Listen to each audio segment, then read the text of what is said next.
칼을 갈아야 된다. 그래서 칼을 어떻게 갈 것인가에 대한 플랜을 여러분들이 세우고 그걸 갈기 시작하면 회사 생활에서 딱 출근해서 누가 나한테 뭐라고 할 때 이게 뭐 개소리인데? 그냥 속으로 딱 그렇게 생각되는 순간이 올 거예요. 그러면 네. 한 월 한 이 정도 벌게 되면 회사를 좀 그만두고 네. 나와서 좀 본격적으로 뭔가를 해봐라. 어떤 그 기준선 같은 게 있을까요? 저는 사람마다 이거는 굉장히 다르다고 생각을 해요. 어떤 분 같은 경우는 돈에 대해서 네. 금방 만족하는 분들도 있더라고요. 네, 네, 맞아요. 네. 뭐 내가 300 벌면 그럼 나 이 정도면 되지. 네, 네. 그런 분들 같은 경우는 사실 뭘 더 하라고 하는 사람이 이상한 사람이 돼요. 그런 분과 대화를 하게 되면 내가 이상한 사람이 되기 때문에 저는 그 부분에 대해서 당연히 존중하고 저도 그분은 부자라고 생각을 해요. 이미 돈에 대해서는 경제적 자유를 달성을 했다고 생각을 네네. 합니다. 그래서 어떤 금액 기준으로 얘기하기보다는 네. 저는 이런 사람, 예를 들면 내가 만들 수 있는 최대 아웃풋 대비 회사가 나에게 보상을 안 해준다 라는 생각이 네네. 드는 순간 그때가 그러면 그 아웃풋이 내가 만들고 있는 아웃풋이 과연 회사의 백그라운드, 회사의 자산을 활용해서 내가 하는 건지 아니면 내가 혼자서도 그만큼 뽑을 수 있는지를 테스트할 수 있는 그 기로에 서는 순간이다라고 생각이 돼요. 그 기로에 섰을 때 그러면 나머지 시간 정말 뭐 하루에 3-4시간이라도 그러면 그거에 맞춘 회사의 백그라운드를 활용하지 않은 내 아웃풋을 만들어 보고 이것의 크기가 회사에서 주는 월급만큼 올라왔어요. 그러면 이게 확실한 이미 증명이 됐잖아요. 그렇죠. 내가 실험을 해봐서. 네네네. 그럼 여기서는 회사를 그만둘 수 있는 거죠. 회사에서 내가 하는 만큼 안 주고 있구나. 네. 그러면 좀 이제 두 번째로 좀 넘어가 볼게요. 네. 이어지는 질문인데 네. 퇴사를 하셨잖아요. 네. 그때는 그러면 소득이 한 어느 정도일 때 퇴사를 하셨던 거죠? 저는 한 1,000만 원 정도? 그러니까 매출, 순이익, 순이익으로 월 순이익으로 1,000만 원 정도. 예. 그럼 그 전에는 왜 퇴사를 안 하셨어요? 한 500 벌고 막 600 벌 때는 아니다. 그게 정말 뭐냐면 네. 제가 이직을 했어요. 중간에 시간이 필요해서. 네네. 오프라인 매장을 제가 처음에 했던 사업은 오프라인 매장이기 때문에 그 매장을 세팅하기 위해서 시간이 필요했고 네네. 그래서 한 달 정도 시간을 벌려고 이직을 했거든요. 근데 이제 이직하고 나서 1년이 지난 시점에 퇴직금을 받으려고 1년을 채운 거예요. 네네네. 근데 그걸 채웠는데 나올 때 이제 1,000만 원이었던 거죠. 예. 그리고 이것도 하나고 두 번째는 이 월급에 중독이 돼 있었어요. 월급의 중독. 네, 뭐냐면 여기서 예를 들어서 제가 뭐 300만 원 정도를 벌었어요. 그럼 그 300만 원이 제가 밖에서 사업으로 버는 1,000만 원보다 더 이상하게 좋더라고요. 이것이 안정적이라고 생각이 됐어요. 네. 이거를 내가 버린다는 건 그러니까 원래는 이 월급을 제하고도 내가 700을 더 벌고 있잖아요. 네. 근데 월급까지 얹어서 생각을 해야 된다고 생각이 되니까 자꾸만 거기에 갇힌 거예요. 이 월급을 놓을 수가 없는 거예요. 네. 내가 회사에 와서 뭐 10시간 정도 네. 내가 여기에다가 앉아 있기만 하면 이 돈이 나오는 건데 네네. 이 밖에서는 내가 생고생해서 버는 돈인데 그러니까 이 300을 얹어서 내 소득을 생각을 하는 거예요. 그게 그러니까- 약간 그런 느낌 아닌가요? 저도 옛날에 회사 다닐 때 네. 이제 회사를 어느 정도 다니면 익숙해져 버리니까 네. 딱 아까 말씀하신 대로 그냥 출근하는 거 마음에 부담 없고 네. 출근해서 할 일 원래 하던 거 하면 네. 월급이 나오니까. 그죠. 근데 뭔가 새로운 일을 하려니까 이거 뭔가 다 막 머리 써야 되고 고민해야 네, 되고 맞아요. 뭔가 새롭게 하는 것 같고. 스트레스도 많고. 네. 그러니까 이걸 못 놓겠는. 그리고 이게 있어요. 내 자산 계획에 네. 내가 이미 예를 들어서 1,000을 벌어요. 네. 근데 1,300으로 이 월급까지 하면 1,300이잖아요. 내 계획표가 1,300짜리 계획표를 내가 세웠어. 왜냐면 가능하니까요. 네네네. 그러면 이 1,300짜리 내 계획표에 따라서 내가 뭐 그 다음부터 이제 돈을 벌고 자본이 생기니까 투자도 할 거 아니에요. 네네. 그럼 예를 들어서 내가 뭐 갭 5,000짜리를 해요. 네. 그러면 1,300씩 여기서 생활비 300 쓰고 1,000만 원씩 5개월 뒤에 저기 뭐 예를 들어서 대전에 가서 한다라고 생각을 딱 했어요. 네네네. 근데 이거를 내가 그만두면 네. 내가 생각한 플랜보다 시간이 길어지잖아요. 그러니까 이거를 그만두지 못하는 거예요. 맞아요. 이미 플랜을 내가 짰기 때문에. 네. 그래서 그러면 플랜을 더 속도를 낮추는 플랜으로 바꿔야 되는데 그걸 할 만한 용기가 없는 거죠. 절대 공감합니다. 아 그래요? 네. 아 이 느낌 아시는구나. 알죠. 예. 저도 회사를 때려치고 했다. 마음 먹고 3년 더 다녔거든요. 네네. 나 죽을 것 같다라고 생각하고 한 3년 더 했어요. 이거 어떻게 뭐 뛰어내려야 되나? 라는 생각 들면서도 네. 그걸 놓을 수가 없는 거예요. 그러니까 눈 딱 감고 하게 된다니까요. 이게 월급 중독 현상이에요. 아. 왜냐면 계속 내 모든 플랜에 이게 들어오게 되고 그다음 여기에다가 차라도 한번 바꿔봐요. 그러면 예를 들어서 내가 이제 1,000을 벌잖아요. 월급 외 수익으로. 그러면 차를 바꾸고 싶은 거예요. 나도 독일차 나도 탈 줄 알아. 맞아요. 그러니까 예를 들어서 독일차 바꿨어. 그러면 내 플랜에서 네. 이게 딱 들어왔는데 예를 들어서 뭐 내가 아파트를 언제 늘린다라는 네. 계획을 했는데 네. 그럼 그거에서 내 월급을 빼고 다시 플랜을 짜보면 이걸 내가 살 수가 없는 거예요. 못 사죠. 그죠? 네. 그럼 그것 때문에 또 다니고 뭐 그거의 반복인 거예요. 그래서 저는 뭐냐면 이거를 그만둔다는 건 내가 삶의 기여를 한 단 바꾼다. 예, 그렇게 생각을 해요.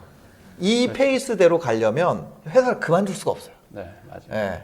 그걸 그만두면 후진 기어를 넣는 느낌이 그죠, 들죠. 그죠. 예. 네, 근데 사실 일단을 넣어야 되는 건데 맞아요. 저도 같은 고민을 하는 사람이거든요. 네네. 그러면 그래도 어쨌든 뭐 그만을 두어야 되는 네. 시점이 오긴 오잖아요. 그러니까 이게 육체적으로 한계가 오든 정신적으로 한계가 오든 네. 거기서 그만두게 되죠. 네. 네. 그러면은 어떤 생활비를 기준으로 네. 생각을 해야 될까요? 그래도 왜냐면 뭐 그냥 나올 수는 없잖아요. 저는 후회가 없는 수준. 후회가 없는 네, 수준. 이거를 저는 동시에 진행하는 걸 네. 후회가 없는 수준까지 다녀야 된다 생각해요. 네, 만약에 와이프가 있거나 네. 뭐 그러면 됐어 이제 그만둬 이렇게 얘기할 수 있는 수준까지 너 할 만큼 했어. 나 스스로도 나 이것까지 진짜 내가 오늘까지 나가면 진짜 할 만큼 했어. 네. 이 정도까지는 해보고 그만둬야지 후회가 없을 것 같아요. 저는 약간 여기서 제 경험은 네, 저는 장인 장모님이 허락하는 수준까지는 해야 된다라는 생각으로 다녔거든요. 네네. 결혼을 했었기 때문에. 아니 정서방 너 도대체 왜 이러나? 이 얘기를 그걸 설득할 자신이 없었어. 또 좋은 회사니까. 아니 내가 너 삼성 다니니까 결혼시켰지. 갑자기 지금 무지개 지금 이렇게 하는 건 아니지라고 얘기를 하실 것 같아요. 네, 거기까지는 참고 다녀야 된다. 네. 근데 결혼하셨었잖아요. 저 했었죠. 한 상태에서 그만두셨잖아요. 네, 맞아요. 그러면은 어떻게 장인 장모님? 저 설득을 했죠. 근데 저는 그때 이제 그 소득이 있었기 때문에. 이미 있는 상태였기 때문에. 그래서 설득이 좀 하기도 쉬웠어요. 월 네. 1,000 정도가 있으니까. 네네네. 그러니까 그 정도는 좀 보여줘야지 네. 사실 설득이 되잖아요. 그죠. 네. 저 그냥 그런 거 없이 아무것도 없이 그냥 저 우선 퇴사하고 네. 1년 동안 준비해서 뭐 그죠. 하겠습니다 하는 건 안 되잖아요. 그거는 좀 어렵지 않을까. 그러면 제 기준 괜찮나요? 장인 장모님이 설득되는 정도까지는 다녀야 돼요. 네네. 굉장히 확실한 기준인 것 같습니다. 장인 장모님한테 그냥 얘기해도 무리가 없는 수준. 네. 네, 고생했네 이 정도까지 한번 그죠. 꿈을 펼쳐보게 네. 할 정도. 그죠. 월급 네, 한 정말. 두세 배 정도 벌어야 된다. 그죠. 왜냐면 명함값이라는 게 있기 때문에. 맞아요. 네. 저도 회사를 딱 나오니까 이 명함이 없어지니까 네. 너무 그 약간 옷을 맞아. 다 벗고 있는 느낌. 네. 네, 옛날에는 뭐 다녀요. 네. 그런 것도 그러니까요. 있었잖아요. 네. 네, 딱 명함 하나로 끝나는데 이제는 아무것도 없으니까. 네. 그러면 지금 이렇게 퇴사를 뭐 하셨다는 건 결국에 돈을 좀 버셨으니까. 네, 맞아요. 월 1,000, 뭐 이렇게 1,500 뭐 이렇게 버시면 네. 따라오는 게 불안함인 것 같아요. 제가 봤을 때. 맞아요. 엄청 불안하잖아요. 네. 그래서 그 월급을 못 놓는 것도 있잖아요. 맞아요. 따박따박 들어오는 네. 300, 500이 네. 불안한 1,000, 2,000보다 나을 수도 있거든요. 맞아요. 네. 그러면은 그런 불안함을 해소하는 걸로 어떤 투자 이런 걸 생각하셨던 거예요? 저는 처음에 생활비를 줄였어요. 음, 그러니까 예를 들어서 1,000만 원을 벌면 1,000만 원에 맞는 생활비가 쓰게 될 수 있거든요. 맞아요. 근데 저는 그걸 안 써야겠다고 생각을 했어요. 그러니까 내가 예를 들어서 소득 수준을 올렸다가 네, 사업이 잘 안 되면 네, 다시 옛날처럼 살아야 되는데 그냥 계속 옛날처럼 살자. 네, 네. 우리가 드라마 볼 때 네, 네. 슬픈 이유가 네. 부잣집에서 단칸방 가니까 슬픈 거지. 네. 돈 많이 버는 단칸방집이었다 그냥 단칸방집 되는 건 안 슬프거든요. 그렇죠. 그래서 저는 이제 와이프한테 우리는 그냥 똑같이 살자. 예, 그렇게 하고 이제 모이는 돈은 전부 다 투자로. 그 투자를 하면은 사실 내가 돈을 벌었는지 아닌지도 몰라요. 맞아요. 그냥 똑같기 때문에. 음. 그게 막 몇 년 지나서 심지어 팔아야 돈이기 때문에 그렇죠. 그게 올라도 몰라요. 예. 그러면 그 부동산으로. 아 저는 부동산으로 했죠. 그러면 주식은 안 하죠? 예, 주식은 처음에 이제 돈 모을 때 좀 네. 했었는데 주식도 아니고 ETF를 했었어요. 네. 예, 그렇게 하다가 뭔가 그리고 좀 그 경제 방송에 있었기 때문에 네. 개별 종목을 하는 거에 대해서 뭐 신고를 해야 되고 이런 게 있었어요. 아. 그래서 안 하게 됐죠. 경제 방송에 있어도 그런 걸 해야 돼요? 규제가 있어요? 저희는 있었어요. 아. 그 금융감독원인가 거기에다가 뭐 음. 만나서 교육도 받고 뭐 그런 거 했었어요. 예. 어떤 뭐 고급 정보를 받아가지고 뭐 투자한다 뭐 이런 네, 식으로. 네. 그럴 수 있으니까. 그러니까 이제 부동산 쪽으로 가셨군요. 네. 그러면은 본인이 생각하시기에 네. 그 어쨌든 뭐 매출이 막 나오고 막 사업이 막 잘 되지만 네. 이거는 어쨌든 불안한 요소가 있잖아요. 네. 이게 평생 간다고 생각은 안 하시잖아요. 네, 그죠. 맞죠? 저는 그렇죠. 자영업자는 네. 부동산을 무조건 해야 된다 생각해요. 저는 네. 이게 뭐 여기 부익남 채널에서 그런 거 아닙니다. 네. 근데 예를 들어서 누군가 자영업을 하면 그 회사 다닐 때 네. 여러분들 마이너스 통장이나 네네. 뭐 신용 대출하려 그러면은 한도가 확 다를 거예요. 그다음에 네. 회사 딱 그만둬서 보면 한도가 다를 거예요. 맞아요. 그래서 저는 나만의 은행을 만들어야겠다라는 생각을 했어요. 네. 그래서 예를 들어서 뭐 그때만 해도 용인 아파트 되게 쌌거든요. 네. 예, 그런 거나 아니면 뭐 저런 인천에도 엄청 쌌어요. 아, 그럼요. 그런 거를 내가 몇 개를 해요. 네. 그래서 처음에 월세 돈 벌면 내가 돈이 흥할 때, 돈이 네. 흔할 때 네네네. 월세를 줍니다. 네네. 그러다 돈이 급할 때 전세로 바꾸면 그렇죠. 그게 그냥 대출이 되는 거예요. 거기다 이자도 안 내고. 그러다가 돈 벌면 다음번 계약할 때 내가 좀 괜찮아. 그러면 월세로 바꾸고. 네네. 그다음에 이게 마치 이거를 한 4-5채만 갖고 있으면 내가 은행을 갖고 있는 거랑 다를 바가 없게 돼요. 거기다가 심지어 어떤 상황까지 되냐면 이게 얘가 담보 가치가 올라요. 그래서 맞아요. 내가 월세로 바꿨다가 전세로 다시 바꿨는데 다음번 대출 뽑을 때는 전세가 올라 있어서 다음번에는 대출을 더 많이 뽑을 수 있는 거예요. 맞아요. 그런 게 어딨어요, 세상에. 어떤 은행에서 다음번 대출 뽑을 때 더 드릴게요, 이런 거 없잖아요. 맞아요. 근데 자영업자는 기본적으로 자기 신용 사업이기 때문에 네. 이런 거를 담보를 만들어 놓지 않으면 급전이 필요할 때에 휘청일 수 있단 말이에요. 그래서 저는 은행에 아쉬운 소리 안 하고 내가 돈을 융통하기 위해서는 평소에 돈을 뭔가 다른 걸로 바꿔놔야 되고 그거 중에 제일 베스트한 게 부동산이 아닌가. 그러면 이거를 어쨌든 투자나 이런 걸로 좀 만들어야 된다고 네. 생각을 하시는 거고. 네. 그러면 그런 금액이 한 어느 정도를 생각을 하세요? 이 정도는 벌면 네. 그래도 근로소득 대비 네. 나와서 이제 뭐 만약에 내가 다 사업 접고 그냥 네. 쉬어도 네. 괜찮다. 그냥 아. 따박따박 이 정도 들어오면 괜찮다. 따박따박 한 300이면 되지 않을까요? 300이요? 네. 그럼 달성하신 거 아니에요? 저는 이미 달성이 됐죠. 저는 근데 못 놓고 있는 거야? 저는 저는 일하는 걸 좋아해요. 이걸 안 하면 제가 사실상 네. 그 오프라인 매장 할 때 네. 이미 뭐 300에서 500 정도는 달성이 됐어요. 네. 근데 그거를 가지고 또 쇼핑몰을 한 거예요. 저는 네. 쇼핑몰을 그 직원들한테 얘기를 했던 게 놀면 뭐하냐 우리 네. 쇼핑몰 하자 이래가지고 직원들이랑 같이 해서 이제 쇼핑을 했는데 직원들 맡겨놓으니까 안 하더라고요. 네, 네. 그래 그럼 내가 할게 이렇게 해서 가져와서 이제 제가 한 건데 네. 그리고 또 안 하면은 이게 사람의 행복이 그런 네. 것 같아요. 자기 효용감 그런 게 채워져야지 내가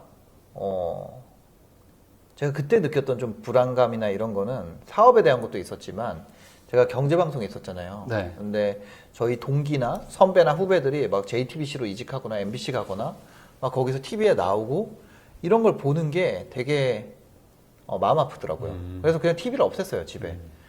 그래서 뭔가 일을 하지 않고 노는 게 과연 행복한 것인가에 대한 생각은 있죠. 네. 저도 많은 분들이 물어보거든요. 네. 돈 벌어서 뭐 언제까지 벌 거고 뭐 언제 은퇴할 네. 거냐고. 근데 저도 똑같이 얘기를 해요. 뭐 지금 내 나이에 놀면 뭐 그러니까. 몇십 년을 놀아야 되는데 네. 할 것도 없다. 네. 예. 그런 마음이신 네, 거잖아요. 네, 맞아요. 그러면 끝까지 한번 네, 할 계속 때까지 하는 거죠. 계속 하는 거죠. 하다가 안 되면 이게 이런 것 같아요. 하다가 네. 제가 언제까지 계속 할 수 있겠어요? 언젠가는 제가 원치 않아도 쉬어야 되는 순간이 올 거고 그때 쉬면 되잖아요. 네네. 그럼 그때 쉬다가 또 기회가 오면 또 하는 거고 음. 그거를 굳이 내가 내 게임을 내가 끌 필요는 없다. 예. 알아서 꺼준다. 엄마가 오면 어차피 끈다. 컴퓨터는 엄마가 오면 어차피 끄기 때문에 맞아요. 예, 내가 먼저 끌 필요는 없다. 키보드 뺏기면 끝이야. 그러면 그 이제 뭐 이런 것도 여쭤보고 싶은 게 네. 이제 사업이 좀 잘 되시면 네. 많은 분들이 그런 얘기들 해요. 저도 자영업 하시는 분들, 뭐 식당 하는 네, 분들 네. 만나면 집을 꼭 뭐 사야 되냐. 아, 그 집 그냥 월세로 살고 네. 뭐 얼추 뭐 대충 비용 처리하시고 2호점 내고 5호점 내고 뭐 이런 걸 해야지. 네. 어차피 쫙 한번 달려봐야지라는 얘기 많이 하시거든요. 네. 왜냐면 또 실거주 하려면 돈이 많이 묶이니까. 아, 그렇죠. 실거주를 안 하는 분들도 많더라고요. 네, 안 하는 분도 많죠. 네, 왜냐면 내가 뭐 투자로서는 많이 갖고 있는데, 나 특히 이제 결혼 안 한 분들 같은 네. 경우는 뭐 나이 있어도 결혼 안 한 분들 같은 경우는 뭐 오피스텔 좋은 거에서 혼자 네. 사는 분, 월세 내고 사는 분들 많아요. 맞아요. 아니면 뭐 업무용인데 딱 뭐 그 빌려가지고 싹 고쳐가지고 뭐 이렇게 사시는 분들도 있고 회사 뭐 네네. 경비 처리하면서 저는 그거는 선택인 것 같아요. 돈 많이 벌면은 뭐 그러면 네. 어느 정도 이제 막 사업의 길이 보였어요. 네. 아, 나 이제 2호점, 3호점 뭐 예를 들어 막뭐 네, 네. 해 나가야 돼요. 네. 근데 여기서 잠깐 멈추고 우선 내 집 마련을 해야 되는지를 고민하는 분들도 많단 말이에요. 아 저는 그런 분들에겐 갭으로 사놔라. 아니, 이게 갭으로? 네, 왜냐면 그 전세 끼고 사놓으면 네. 그게 이런 게 진짜 스트레스 받는 거거든요. 나중에 시간이 이제 지났는데 나 진짜 열심히 했어요. 네, 맞아요. 그래서 내가 예를 들어서 한 3억 벌었어. 3억이면은 엄청 많이 버는 거예요. 엄청 많이 한 달에 막 2천 넘게 버는 거예요. 2, 3천씩 버는 거예요. 네네네. 그게 진짜 많이 버는 거거든요. 근데 그렇게 해가지고 내가 뭐 2년 해서 6억 벌었어요. 그럼 뭐 세금을 한 3억 내겠죠? 네. 6억 벌면? 세금 내고 났더니 내 통장에 남은 게 이제 3억이야. 야, 3억이면 내가 벤틀리한테는 벌었네. 네. 딱 이렇게 하고 있는데 옆에 회사 다니던 애가 딱 해서 나 몰라. 나는 마포에 뭐 샀는데 모르고 아유 야, 7억 올랐네. 이렇게 해버리면 맛이 가는 거거든요, 진짜. 맞아요. 그래서 저는 그 뭐냐면 인생을 부정당하는 느낌. 네. 그래서 그게 위험하기 때문에 네. 어차피 내가 잘하더라도 네. 그거를 명의를 꽂아놔야 된다. 그러면 얘랑 이 군대는 네. 얘네랑 같이 싸워요. 똑같이. 어차피 얘가 망해도 똑같이 망하고 똑같이 움직이잖아요. 네네. 근데 이거 이제 얘를 완전 리스크를 제거하는 거죠. 얘 제거하고 이제 남아있는 내 영역에서 잘하면 나는 그만큼 계속 앞서 나갈 수 있는 건데 이거를 그냥 내가 감정상의 문제든 어떤 문제 때문에 얘를 배제해버리면 이거만큼 잘해야 돼요. 그게 정말 힘들어지는 거거든요. 그래서 저는 만약에 그 캐치가 묶이는 게 아쉬워서 그렇다면 갭으로라도 전세 끼고 사든 네. 해놓고 네. 명의 하나 확보하고. 그죠. 그리고 명의가 아깝잖아요. 지금 명의가 돈인 시대인데 네. 내 명의를 비워놓고 어차피 일 때문에 바빠서 청약이고 뭐고 알아보지도 않을 거면서 네. 그냥 아예 뭐 그런 걸 알아보려고 내가 그런 분이 아니라 네. 그냥 아예 그거는 나 머리 아파서 싫어 이런 분들이 있거든요. 음. 근데 그런 분들이라도 최소한의 공부를 해서 어차피 하나 하고 나면 또 안 하게 되니까 내가 돈이 네네. 있지 않은 이상 그렇게 하나를 해놓는 거를 저는 좋지 않나 이렇게 생각을 합니다. 맞아요. 저도 네. 자영업이든 어떤 사업에서 돈을 벌면은 부동산에 우선 저장하라고 얘기를 네. 하거든요. 저장의 개념으로. 그죠. 저장하면 꺼내 쓸 수 있다. 네. 일종의 보조 배터리 같은 거예요. 그죠. 충전해 놓으면 맞아, 급할 보조 배터리. 급전. 맞네요. 맞아요. 보조 배터리가 용량이 커져 점점. 네, 맞아요. 알아서 커지니까. 네. 그리고 얘가 밑에서 받쳐주니까 삶의 안정도도 커지고. 네. 그러면 옛날부터 계속 그 본인 집에 사셨어요? 네네네. 실거주? 저는 네. 그게 좀 약간 마음에 좀 어떤 그 안정감을 주지 않았나요? 그죠. 저는 원래 네. 원래는 월세로 살다가 이제 반지하에 살다가 그 돈을 벌면서 이제 저기로 옮겼죠. 그때 아현동에 네. 그 아현동 뉴타운은 아니고 네. 이제 그 뭐라 그러죠? 이미 거기 있던 구축, 그러니까 저기 염리삼성 레미안 거기가 구축 아파트. 네, 거기 구축이에요. 네. 그 마포 프레스티자이 그 아래, 네. 네, 거긴데 거기가 되게 쌌어요. 네. 거기가 3억 초반대였거든요. 근데 이제 거기 이제 저도 이제 부동산 공부를 하다가 그쪽이 이제 바뀔 거다. 아, 그렇죠. 막 그런 얘기가 있어서 내가 거기를 들어가야겠다. 이렇게 생각을 해서 처음에는 그거를 처음에 이제 사서 들어갔죠. 1층을 사서 들어갔죠. 네네. 돈이 없으니까. 네네. 근데 그게 진짜 나중에 효자가 됐죠. 효자가 됐죠. 그거랑 이제 뭐 저런데 뭐 인천이나 용인이나 뭐 분당이나 이런 데 있던 것들이 돈 벌 때마다 조금씩 해놨던 것들이 진짜 많이 도움을 주더라고요. 네. 네. 맞아요. 네. 진짜 그 스마트 스토어 이런 거 한 거 못지않게 얘네들이 아, 그쵸. 근데 이게 잘 되니까 네. 스마트 스토어도 더 잘 돼. 더 잘 되고. 예. 아, 왜냐면 어차피 망해도 와이프한테 그 얘기 하는 거예요. 이거 안 되면 어차피 이거 사면 돼. 이거 팔면 돼. 근데 지금은 못 팔게 됐지만 어쨌든 예, 그런 거죠. 예.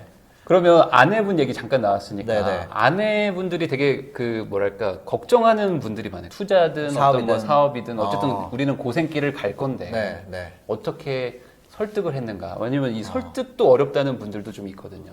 아, 저는 진짜 운이 좋았던 게 그게 없었어요. 네. 그러니까 와이프는 모험을 좋아하는 타입이었어요. 결혼하기 전에도 그런 걸 알고 결혼하신 거죠? 그랬던 것 같아요. 왜냐면 아. 20살 와이프가 20살이고 네. 제가 군대 갔다 와서 네. 처음에 만났거든요. 네네. 그래서 이제 연애를 6, 7년 하다가 결혼하고 지금까지 같이 살고 있는 거예요. 네네. 근데 항상 제 편이었고 음. 어떤 정도냐면 제가 너무 하다가 힘들어서 포기하고 싶을 때 와이프가 더 해야 된다. 이거는 채찍 들고 때리는 예, 스타일이에요? 그래서 이거는 흥하든 망하든 자기가 끝내면 안 된다. 이게 제가 하는 얘기가 아니라 저희 와이프가 저한테 했던 얘기거든요. 네네. 예, 할 수 있는 최선을 다하고 결과를 기다리자. 이런 게 이제 그래서 하여튼 되게 좋습니다. 저희 와이프는. 예. 그렇군요. 저는 진짜 그게 중요하다고 네, 생각하거든요. 네. 그러니까 보시는 분들도 아직 결혼을 안 하셨다면 만약에 네. 이제 소득이나 부수입 이런 N잡으로 가고 싶으신 분이 있다면 어떤 배우자랑 마음이 좀 잘 맞아야 된다. 맞아요. 예, 배우자분이 약간 안정을 좋아하는 그런 안전함을 좋아하는 네. 분이면 좀 이게 티격태격하는 게 좀 많으니까. 네, 네. 알겠습니다. 그러면 마지막으로 네. 질문 하나 드릴게요. 이 코너가 이제 걱정을 해결해 주는 거니까. 걱정을 해결. 네, 그러면 네. 많은 분들이 지금 회사를 다니고 있는데 네. 너무 힘들어요. 뭔가 미래가 보이지 않는 것 같아요. 네. 그런 분들이 뭔가 부수입이든 다른 직업을 찾고 싶어요. 그런 분들에게 어떤 뭐 희망이 됐든 네. 아니면 최소한 이런 방향으로 생각을 했으면 좋겠다라는 어떤 뭐 한마디를 해주실 수 있다면 저는 플랜이 있으면 좌절은 없다고 생각을 해요. 플랜이 있으면 좌절이 네. 없다. 예를 들면 내가 너무 힘들어요. 네. 진짜 지금 직장 생활 너무 진짜 쓰레기 같고 이거 그만두고 싶고 근데 내가 진짜 돈 때문에 다니지 이런 생각이 있어요. 그러면 그거를 계속 그 고민을 하면 끝이 없어요. 근데 그때부터 시간을 많이 안 들이더라도 플랜을 세우는 거예요. 네. 자, 내가 언제부터 언제까지는 이거를 정복하고 언제부터 언제까지는 이거를 배우고 그래서 종국적으로는 무엇을 만들어서 이 월급 이상의 수익을 만들겠다라는 플랜을 세우는 거죠. 네, 네. 근데 이 플랜을 뭐 하루에 저 같은 경우는 그거를 밤에 하긴 했지만 그거를 해 나가는 동안 이 회사에서 모든 것들이 아무것도 아닌 일이 되는 거예요. 내가 이 플랜을 준비하는 동안 나한테 오는 압박, 뭐라고 하는 것들 어차피 괜찮아. 나 여기 떠날 거니까. 네, 네. 예. 그러니까 만약에 뭐 이런 표현이 그렇지만 어떤 전쟁 포로인 상태에서 네. 내가 2달만 지나면 우리 편이 구하러 온다라는 걸 알고 있을 때 네. 그때는 얘네가 아무리 난리 쳐봤자 어차피 난 2달만 너네가 똥 먹으라 그래 똥 먹고 버티고 살 거야. 어차피 2달만 있으면 여기 폭격 떨어지고 나는 떠날 거니까. 네, 네. 그 생각을 갖고 있으면 그때부터 딱 눈빛이 바뀌게 됩니다. 사람이. 플랜이 있으면 네. 근데 플랜이 없고 그냥 얘한테 욕하고 남은 시간을 여기 이게 회사에서 원하는 구조인 것 같아요. 회사에서 받은 스트레스를 남은 시간에 그걸 푸느라고 다 써서 하루에 남은 시간이 없는 거. 맞아요. 그게 회사에서 원하는 구조인 것 같아요. 그래서 저는 회사에서 스트레스를 받지 않는 것이 베스트고 그렇게 하기 위해선 칼을 갈아야 된다. 그래서 칼을 어떻게 갈 것인가에 대한 플랜을 여러분들이 세우고 그걸 갈기 시작하면 회사 생활에서 딱 출근해서 누가 나한테 뭐라고 할 때 이게 뭐 개소리인데? 그냥 속으로 딱 그렇게 생각되는 순간이 올 거예요. 저는 그거가 그래서 여러분들이 지금 당장 수입이 없더라도 이 플랜상에서 지금 당장 돈이 안 벌리더라도 그 플랜을 만들고 있다는 행위 자체가 여러분들을 더 강하게 만들 거라고 생각이 됩니다. 네. 아, 좋은 말씀입니다. 네. 진짜 저도 맨날 탈옥 준비를 하라고 하는데 네네. 이게 숟가락으로 벽을 긁고 있으면 맞아. 마음이 편해질 거예요. 네. 근데 만약에 이 방송 보시고 네. 이제 갑자기 눈빛이 바뀐 부하 직원이 있다면 탈옥 준비하고 있구나. 뭔가 플랜 세웠구나. 이렇게 생각하시는 네네네. 분이 있을 수도 있겠네요. 네네네. 알겠습니다. 그럼 이렇게 오늘 첫 게스트로 이제 신사임당님 모시고 이제 고민 해결을 해봤는데요. 이 영상 보시는 분들한테 많은 도움이 될 것 같습니다. 네. 다시 한번 나와주신 신사임당님 감사드리고요. 네. 저도 감사합니다. 저번에도 한번 나가서 네. 제가 또 잘 못했는 것 같은데. 아니요. 진짜 너무 반응이 폭발적이었습니다. 그래요? 네. 감사합니다. 네. 그래서 이렇게 영상 마무리하도록 하겠습니다. 네, 요것도 안 하시더라고요. 구독과 좋아요, 댓글, 알림 설정까지 부탁드리겠습니다. 구독, 좋아요. 알림 설정. 감사합니다. 네, 감사합니다. 마무리하겠습니다. 네.